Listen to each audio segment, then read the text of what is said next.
James Riddle Jimmy Hoffa, born February 14th, 1913, disappeared July 30th, 1975, declared legally dead July 30th, 1982. Hoffa was involved with the International Brotherhood of Teamsters Union as an organizer from 1932 to 1975. He served as the union's general president from 1958 to 1971. The Teamsters Union, founded in 1903, had only 75,000 members in 1933. As a result of Hoffa's work with other union leaders to consolidate local union trucker groups into regional sections and then into one gigantic national body, membership grew to 170,000 members by 1936. 3 years later, there were more than 420,000. In 1964, Hoffa was convicted of attempted bribery of a grand juror and was sentenced to 8 years. Hoffa was also convicted of fraud later that same year for improper use of Teamsters Pension Fund in a trial held in Chicago. He received a 5-year sentence to run consecutively to his bribery sentence. Hoffa spent the next 3 years unsuccessfully appealing his 1964 conviction. Just before he entered prison, Hoffa appointed Frank Fitzsimmons as acting Teamsters president. On December 23, 1971, less than 5 years into his 13-year sentence, Hoffa was released from the Lewisburg, Pennsylvania prison when President Richard Nixon commuted his sentence to time served. Hoffa had served nearly 58 months, or just over one-third of his original sentence. Following his release from prison, Hoffa was awarded a Teamsters pension of $1.7 million, delivered in a one-time lump sum payment. On July 30th, 1975, Jimmy Hoffa planned to meet Anthony "Tony Jack" Giacalone, a reputed mob enforcer and New Jersey Teamster boss Anthony "Tony Providencio, at Malkus Red Fox restaurant in Bloomfield Hills, Michigan.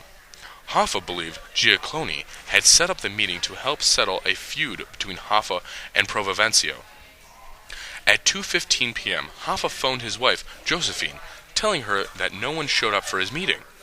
Not long after Hoffa had called home on the payphone outside the hardware store, a maroon 1975 Mercury Marquis Brougham pulled up to the restaurant parking lot and nearly hit a truck. The truck driver pulled up next to the car and immediately recognized Jimmy Hoffa, sitting in the back seat behind the car's driver.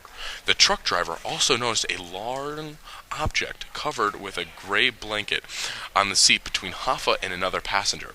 The truck driver thought it was a shotgun or a rifle. The next day, Jimmy Hoffa's green 1974 Pontiac Granville was found unlocked in the restaurant's parking lot. Using the truck driver's description of the car Hoffa was last seen in, investigators were able to trace the maroon Mercury to its owner, Joe Giacalone, the son of mobster Anthony Giacalone.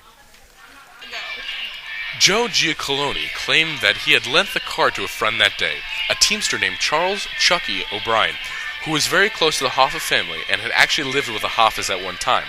FBI agents checked on the whereabouts of the two men Hoffa was supposed to be meeting that day. Tony Jack swore he was at the gym where he worked out every day, and witnesses placed him at the Southfield Athletic Club at the time of Hoffa's disappearance. Tony Pro was in New Jersey playing cards with friends. Both Tonys said they knew nothing about a scheduled meeting with Hoffa. Chucky O'Brien claimed that he hadn't seen Hoffa on July 30th. He told investigators that he had delivered a 40-pound frozen salmon to the Teamsters International Vice President and helped the man's wife cut the fish into steaks. O'Brien said that he was at the Southfield Athletic Club with Anthony Giacalone.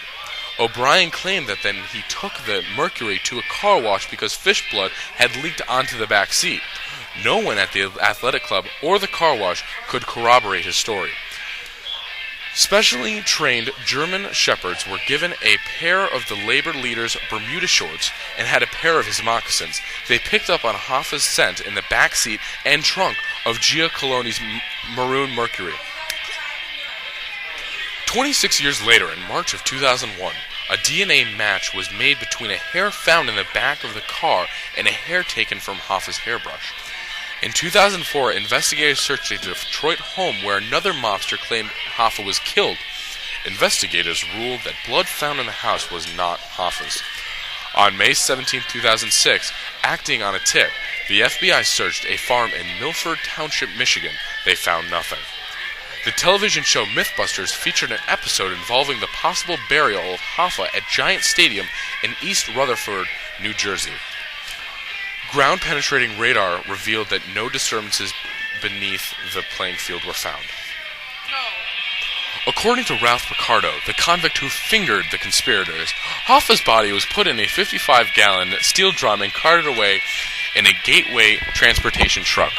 According to another jailbird, Hoffa's body was taken to New Jersey, where it was mixed into the concrete that was used to construct the New York Giants football stadium in East Rutherford, New Jersey. Hoffa was said to be buried in a 100-acre gravel pit in Highland, Michigan, which was owned by his brother William. His remains were buried at the bottom of a swimming pool behind a mansion in Bloomfield Hills, Michigan. The corpse was ground up and dumped in a Florida swamp. His body was put in a steel drum and buried on the grounds of Brother Moscato's garbage dump, a toxic waste site in Jersey City, New Jersey.